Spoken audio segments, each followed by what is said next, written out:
Meet the Australian Security Intelligence Organisation, ASIO. Founded to fight Soviet espionage, it's ended up doing a whole lot more.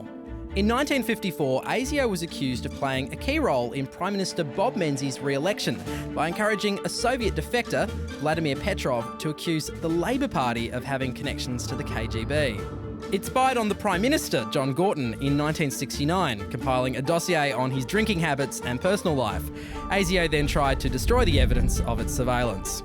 In 1974, it came out that ASIO had infiltrated the Department of Immigration, using agents to reject visas and citizenship requests.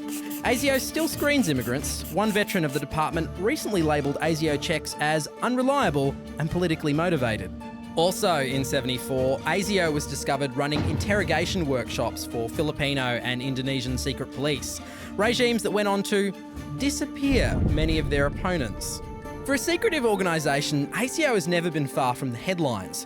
During the Vietnam War, its top-secret files on subversive groups were made public. ASIO had to admit they contained no more information than could be found in good newspaper articles. In 1979, the government had to outlaw the naming of ASIO agents after Melbourne activist Joan Coxidge, with the help of a few friends and a telephoto lens, revealed the identities and home addresses of up to 40 agents. And she isn't the only one to best ASIO. At the end of the Cold War, our spooks learnt that a mole had given away their every move to the KGB for the previous 15 years. The informer was never caught.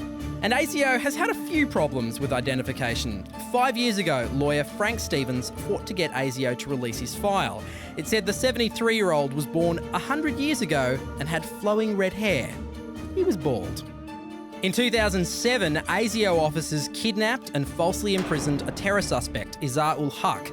All charges against the medical student were dropped because of gross misconduct on ASIO's part. And yet, ASIO accrues more powers. In the last decade, it has been granted rights to access our tax records, to monitor electronic communication, and to hack suspect computers using a program called Back Orifice. It can now detain you for 7 days without charge, and it is illegal to refuse to answer ASIO questions. From a dozen employees in a single office in 1949, it's grown to a staff of 1,800 professional spies with a $600 million headquarters on the way.